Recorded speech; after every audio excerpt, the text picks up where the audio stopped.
കേരളത്തിൽ നിന്നുള്ള കോൺഗ്രസ് എം പിമാർക്കൊക്കെ തന്നെ ഇപ്പോൾ ഡൽഹി മടുത്തിരിക്കുകയാണ്. കേരളത്തിലേക്ക് ഇനി പോന്നാൽ മതിയെന്നായിരിക്കുകയാണ്. ഇനിയിപ്പോൾ അവിടെ നിന്ന് കഴിഞ്ഞാൽ ഒന്നും നടക്കില്ല. രാഹുൽ ഗാന്ധിയുടെ പേക്കൂത്തിനനുസരിച്ച് തുള്ളുക എന്നുള്ളത് മാത്രമേ നടക്കുകയുള്ളൂ. കേന്ദ്രത്തെ വിറപ്പിക്കാം എന്നൊക്കെ പറഞ്ഞാണ് ഇവിടുന്ന് അങ്ങോട്ട് പോയത്. നമുക്കറിയാം, PK കുഞ്ഞാലിക്കുട്ടി തന്നെ മുസ്ലിം ലീഗിൽ നിന്ന് പോയതെന്തിനാണ്? നരേന്ദ്രമോദിയുടെ ഫാസിസത്തിനെതിരായി പോരാടുക എന്നും പറഞ്ഞാണ് ഇറങ്ങിത്തിരിച്ചത്. എത്ര നാൾ അവിടെ നിന്നു? പോയ അതേ വേഗതയിൽ തന്നെ തിരികെ എത്തുകയും ചെയ്തു.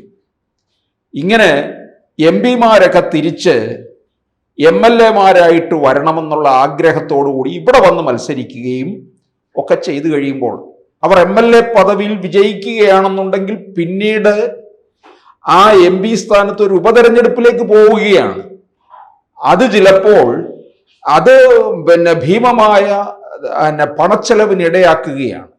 ഖജനാവ് കാലിയാക്കുന്ന ഒരു പരിപാടിയിലേക്കാണ് അത് പോകുന്നത്. അങ്ങനെ കേരളത്തിൽ നിന്ന് പോയിരിക്കുന്ന MP-മാരൊക്കെ തിരിച്ചിങ്ങനെ വരാൻ തുടങ്ങിക്കഴിഞ്ഞാൽ അവർക്കൊരു ഭാഗ്യപരീക്ഷണം നടത്തലാണ്. ഇവിടെ വന്ന് നിയമസഭയിലേക്ക് മത്സരിക്കുന്നു. ജയിച്ചാൽ ജയിക്കട്ടെ, ഇല്ലെങ്കിൽ കുഴപ്പമൊന്നുമില്ല. കാരണം MP സ്ഥാനം പോകുന്നില്ലല്ലോ. ജയിച്ചു കഴിഞ്ഞാലല്ലേ MP സ്ഥാനം രാജിവെക്കേണ്ടതുള്ളൂ. അപ്പോൾ അത് പോകുന്നുമില്ല. ഇനി MLA ആയിട്ട് ജയിച്ചു, UDF അധികാരത്തിൽ വരുന്നു. അങ്ങനെയാണെന്നുണ്ടെങ്കിൽ ഒരു മന്ത്രിയെങ്കിലും ആകാമല്ലോ. ഡൽഹിയിൽ കഴിഞ്ഞാൽ ഇനിയുള്ള കാലം ഒരു MP ആയിട്ട് തന്നെ അവസാനിക്കേണ്ടി വരും. ഇത് നന്നായിട്ട് കോൺഗ്രസിൻ്റെ MP-മാർക്ക് അറിയാം. അവരേറെക്കാലം MP-മാരായിട്ടിരിക്കുകയും ഇന്ത്യൻ രാഷ്ട്രീയം എന്താണെന്ന് അത് ഏത് തരത്തിൽ എങ്ങോട്ട് പോയിക്കൊണ്ടിരിക്കുന്നു എന്നും കൃത്യമായി അവർക്കറിയാം. അതുകൊണ്ടാണ് അവർ കേരളത്തിലേക്ക് മടങ്ങാൻ തയ്യാറെടുത്ത് നിൽക്കുന്നത്. ഈ രാഹുൽ മാങ്കൂട്ടത്തിൽ ഏതാണ്ട് കോൺഗ്രസിന്റെ ആഫീസൊക്കെ പൂട്ടിച്ചിരിക്കുന്ന സ്ഥിതിക്ക് പോലും കേരളത്തിൽ നിന്നുള്ള MP-മാർക്കൊക്കെ ഇങ്ങോട്ടേക്ക് വരാനാണ്.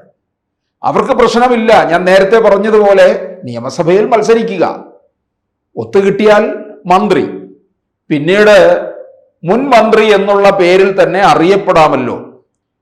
ഇപ്പോൾ കൊടിക്കുന്നിൽ സുരേഷിനെ പോലുള്ള ഒരു MP 8 തവണയായിട്ട് MP ആയിട്ടിരിക്കുകയാണ്. വലിയ മെച്ചമൊന്നുമില്ല. ഇനി ഇങ്ങനെ തുടർന്നു കഴിഞ്ഞാൽ 2029 എന്തായാലും കൊടിക്കുന്നിൽ സുരേഷിനെ സംബന്ധിച്ചിടത്തോളം വീണ്ടും ഒരു MP സ്ഥാനത്തേക്ക് മത്സരിക്കാൻ സീറ്റ് കിട്ടണമെന്നില്ല. 2024 തന്നെ മാറും, സ്വയം മാറുമെന്ന് പറഞ്ഞിരുന്നതാണ്. സ്വയം മാറൽ ഒരിക്കലും ഉണ്ടാകത്തില്ല. അങ്ങനെ ആരും മാറിയ ചരിത്രവും ഇല്ല എന്നുള്ളതാണ്. പിന്നെയും കയറി നിൽക്കും. അപ്പോൾ ഒരു MP ആയിട്ട് തന്നെ തുടർന്നു കൊണ്ടേ ഇരിക്കേണ്ടി വരും. അത് ഒഴിവാക്കാം. കൊടിക്കുന്നിൽ സുരേഷ് വന്നു കഴിഞ്ഞാൽ അത് ഇവിടെ വന്ന് നിന്ന് MLA ആയിട്ട് ജയിച്ചു, ഭരണം കിട്ടി. മന്ത്രിയാക്കാതിരിക്കാൻ പറ്റില്ലല്ലോ. മന്ത്രിയാക്കാതിരുന്നു കഴിഞ്ഞാൽ കൊടിക്കുന്നിൽ സുരേഷ് എന്തായിരിക്കും ചെയ്യുക? കൊടിക്കുന്നിൽ സുരേഷിൻ്റെ കയ്യിൽ ഒരു കാർഡുണ്ട്, അത് ഉയർത്തും. അത് വെച്ചുകൊണ്ട് വിലപേശൽ നടത്തും. MP ആയിരിക്കുമ്പോഴും കോൺഗ്രസിലെ ചില സ്ഥാനമാനങ്ങൾക്ക് വേണ്ടിയൊക്കെ വിലപേശൽ നടത്തിയതാണ്. പിന്നെ മുഖ്യമന്ത്രി പട്ടികയിൽ ഒരാൾ കൂടി ഇനി നോട്ടം ഇട്ടിട്ടുണ്ട് എന്നുള്ള രീതിയിലാണ് കണ്ണൂർ സീറ്റ്, നിയമസഭാ സീറ്റ് നോട്ടം ഇട്ടുകൊണ്ട് K. സുധാകരനും കേരളത്തിലേക്ക് വരാൻ പോവുകയാണ്. പ്രത്യേകിച്ച് KPCC പ്രസിഡന്റ് സ്ഥാനത്ത് നിന്നും തന്നെ മാറ്റിയതിൽ തന്നെ വലിയ അമർഷം സുധാകരനുണ്ട്. അതിനുള്ള ഒരു പകരം വീട്ടൽ കൂടിയായിട്ട് K. സുധാകരനും മുഖ്യമന്ത്രി പട്ടികയിൽ വന്നാൽ എന്താ തെറ്റ്? അപ്പോൾ സുധാകരനും ശിഷ്ടകാലം കേരള രാഷ്ട്രീയത്തിനകത്ത് എന്തായാലും ഒരു MLA ആയിട്ടാണെങ്കിൽ അത് പിന്നീട് ആലോചിക്കാം എന്നുള്ള രീതിയിലാണ്. ഈ ജയമുണ്ടെന്നുണ്ടെങ്കിൽ അത് മന്ത്രിസ്ഥാനത്ത് തന്നെ ആയിരിക്കും. K. സുധാകരനെ സംബന്ധിച്ചിടത്തോളം മുഖ്യമന്ത്രി സ്ഥാനത്തേക്ക് തന്നെ വിലപേശാവുന്ന ആളുമാണ്. അതുപോലെ തന്നെ നിരവധി പേരുണ്ട്. ബെന്നി ബെഹനാൻ ചാലക്കുടിയിൽ നിന്ന് ജയിച്ചിട്ടുള്ള. കൂടാതെ ഇപ്പൊ തരൂര് വരുമോ ഇല്ലയോ എന്നുള്ളത് നമ്മൾ നോക്കണ്ട. തരൂര് വേറൊരു ലെവലാണ്. കേരള രാഷ്ട്രീയത്തിലേക്ക് വന്നാൽ അദ്ദേഹത്തെ ഒതുക്കാൻ വേറെ പലരും കോൺഗ്രസ്സുകാർ തന്നെ തയ്യാറെടുത്ത് നിൽക്കുന്നുണ്ട്. അതുകൊണ്ട് തരൂരിനെ നമുക്കങ്ങ് വിട്ടേക്കാം. തരൂർ എത്ര കാലം കോൺഗ്രസിൽ ഉണ്ടാകുമെന്നുള്ളതും നമ്മൾക്കാർക്കും അറിവില്ല. അങ്ങോട്ടും പോകാം. മോദിയെ പ്രശംസിക്കേണ്ടിടത്ത് അദ്ദേഹം പ്രശംസിച്ചുകൊണ്ട് തന്നെ ഡൽഹിയിൽ നിൽക്കും. അദ്ദേഹത്തിന് ഡൽഹിയിൽ നിൽക്കുന്നതാണ് ഏറ്റവും ഉചിതവും. രാജ്മോഹൻ ഉണ്ണിത്താൻ ഒടുവിൽ കാസർഗോഡ് പോയി നിന്നിട്ടാണ് വിജയിച്ചത്. അദ്ദേഹം കോൺഗ്രസ്സുകാരെ ഒരിക്കലും പ്രതീക്ഷിക്കാതെ എഴുതിത്തള്ളിയ ഇടം തന്നെയായിരുന്നു കാസർഗോഡ്. പോയി നിന്ന് 2 തവണയും തുടർച്ചയായിട്ട് വിജയിച്ചു. രണ്ടാമത്തെ തവണത്തെ വിജയം പോലും ഭൂരിപക്ഷം വലിയ രീതിയിൽ ഉയർത്തുകയും ചെയ്തു. പാർട്ടിക്കാർ പോലും തന്നെ അത്ഭുതം കൂറി. രാജ്മോഹൻ ഉണ്ണിത്താനും അത്ഭുതത്തോടുകൂടി നിൽക്കുകയാണ്. അദ്ദേഹം തിരുവനന്തപുരത്തേക്ക് വരാതെ മണ്ഡലം കേന്ദ്രീകരിച്ചെങ്കിൽ പ്രവർത്തനവുമാണ്. അപ്പോൾ അദ്ദേഹത്തിന് ഇനി കേരള രാഷ്ട്രീയത്തിലേക്ക് ഒന്ന് പയറ്റിയാൽ കൊള്ളാവുന്നുണ്ട്. ഒരു മന്ത്രിയായിട്ട് എന്തുകൊണ്ട് തനിക്ക് ബാർഗെയിൻ ചെയ്തുകൂടാ എന്നുള്ള ചിന്തയും ഉണ്ടായി തുടങ്ങി. മറ്റൊരു പ്രധാനപ്പെട്ട ആളാണ് കോന്നി മണ്ഡലത്തിൽ നിന്ന് പിടിച്ചുകൊണ്ട് ആറ്റിങ്ങൽ പാർലമെന്റ് മണ്ഡലത്തിൽ കൊണ്ട് നിർത്തി.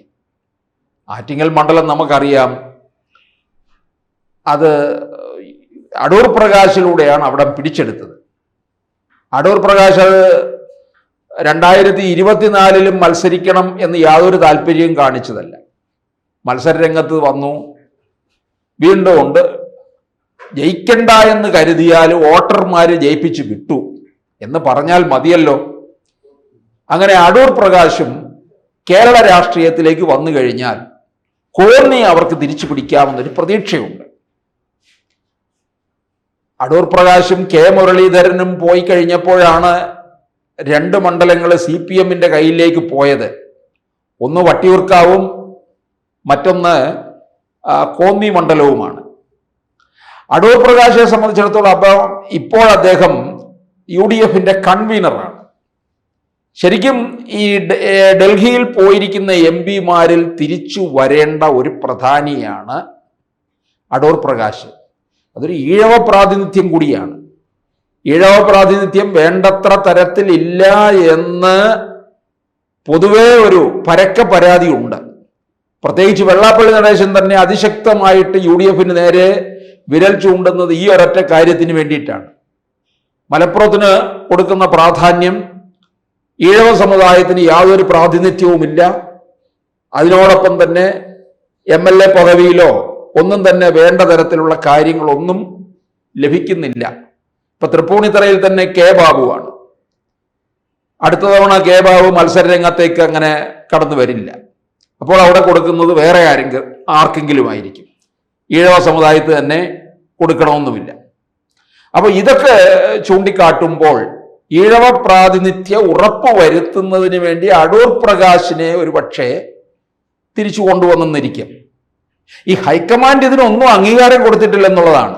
ഹൈക്കമാൻഡ് പറഞ്ഞാല് ഈ MLA ആയി മന്ത്രിയാകാൻ വേണ്ടി കുപ്പായം തുന്നി നിൽക്കുന്നവർക്ക്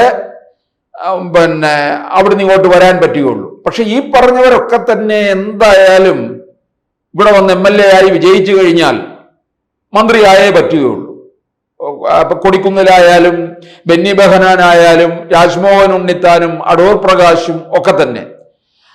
ഇതിന്റെ വേറൊരു കുഴപ്പമെന്ന് പറയുന്നത് പലർക്കും അവസരം കൂടെ കിട്ടാതെ ഈ മുതിർന്ന നേതാക്കൾ പുതുതലമുറയെ ചവിട്ടി തേക്കുന്ന ഒരവസ്ഥയിലേക്ക് കാര്യങ്ങൾ പോകും. 2 ദോഷമാണ് ഇതിനകത്ത് സംഭവിക്കുന്നത്. ഒന്ന്, ഖജനാവിൽ നിന്നും പണം ഉപതെരഞ്ഞെടുപ്പുകൾക്ക് വേണ്ടി പോയിക്കൊണ്ടിരിക്കും. 2, ഈ അടുത്ത നേതൃത്വത്തിന് വളരാൻ അനുവദിക്കാതെ ഈ മുതിർന്നവർ തന്നെ പയറ്റി നിൽക്കുന്ന ഒരവസ്ഥയിലേക്കും കാര്യങ്ങൾ പോകും. ഇത് രണ്ടും ഇതിനകത്തൂടെ സംഭവിക്കുന്ന കാര്യങ്ങളാണ്. കൂടുതൽ വാർത്തകളും വിശേഷങ്ങളും നിങ്ങളിലേക്ക് എത്താൻ ABC മലയാളം സബ്സ്ക്രൈബ് ചെയ്യുക, ബെൽ ബട്ടണും അമർത്തുക.